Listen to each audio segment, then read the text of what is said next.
Today I'm talking to Simon Waghorn from Astrolabe Wines in Marlborough. Simon, nice to see you, and I should start by saying congratulations for making the top wineries list for 2022. That's Thanks, Bob. Yeah, no, we're very proud to be on the list. yeah.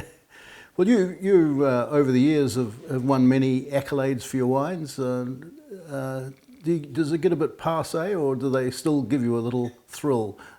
They always still give you a little thrill, particularly when you get accolades from people you respect. I think for us, when we have nice comments or accolades from people who are seasoned drinkers and knowledgeable about wine in general, I think that really makes a difference, makes us all feel pretty good. Yeah, oh, good stuff. I always think of Sauvignon Blanc as your signature variety. Is that, it probably pays the bills, but is that a decent description of it?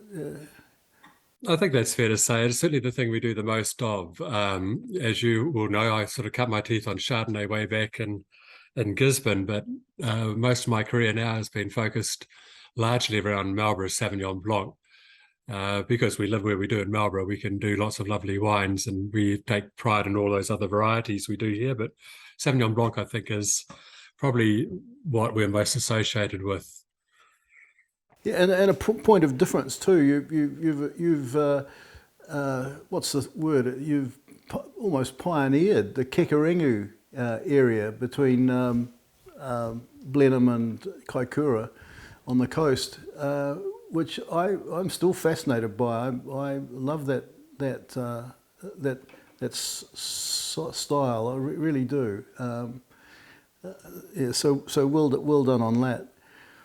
Yeah, well, I think when we established at Astrolabe, me with a history as a long-term winemaker over many years, what really interested me about coming to Marlborough and making wine here was the variation you could get from fruit grown in different sites, and nowhere is more different in the Marlborough context than Kekarenu. It's down by the sea, very coastally influenced by the sea breezes and the southerly winds that come up from the Antarctic, but also down there we're on the limestone. So it immediately seemed to me to be a place with tremendous potential to add a wee bit of interest to our blends, and also to do standalone wines that showed different characters, different structure, and different aromatic profiles. So for us, it's a very dear area, dear part of what we do, and we feel proprietorial sort of pride in being the people who've pioneered it, and more or less still have a monopoly on fruit from that region.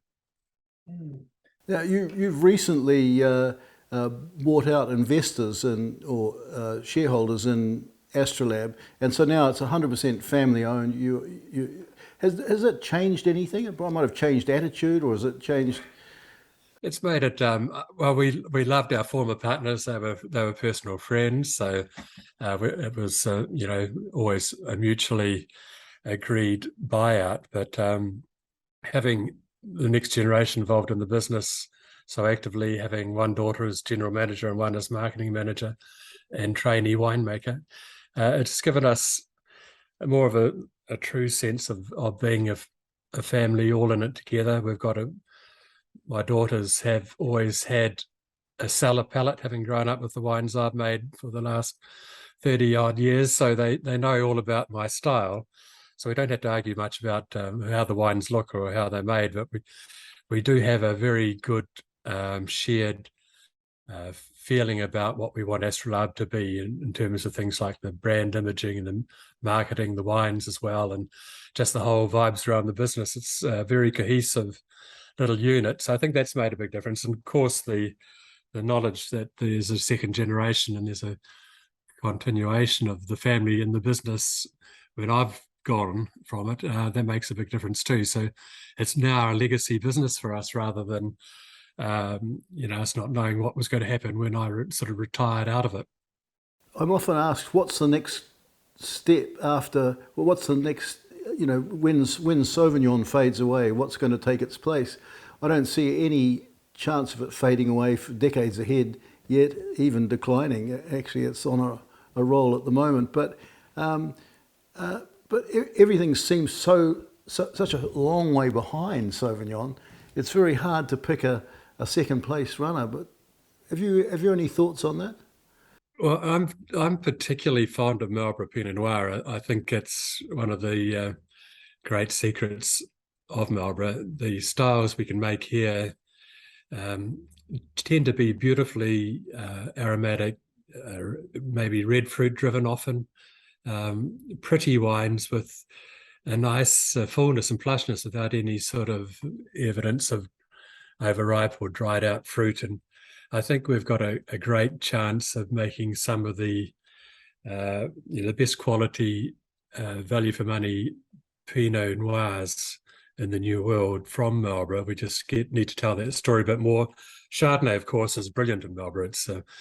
It's a great variety for our climate, and if global warming keeps on keeping on, I think we'll see Chardonnay becoming more and more part of what we do. But even now, with the climate we've had over the last 20 years, it's very well suited for a citrusy, beautiful mineral style of Chardonnay.